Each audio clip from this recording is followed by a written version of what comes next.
Children, it's very interesting activity of making a flower bunch using cotton cloth.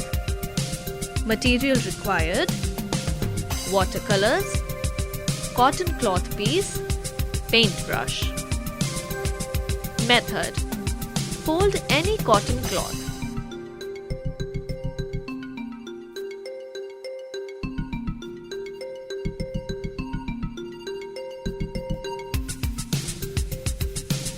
Dip it in thick poster color.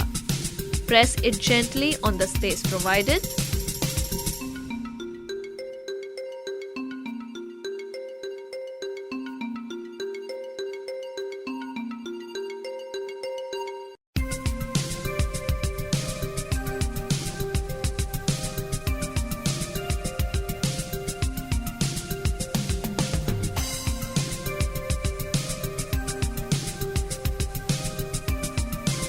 Add details with paintbrush to get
your own bunch of flowers.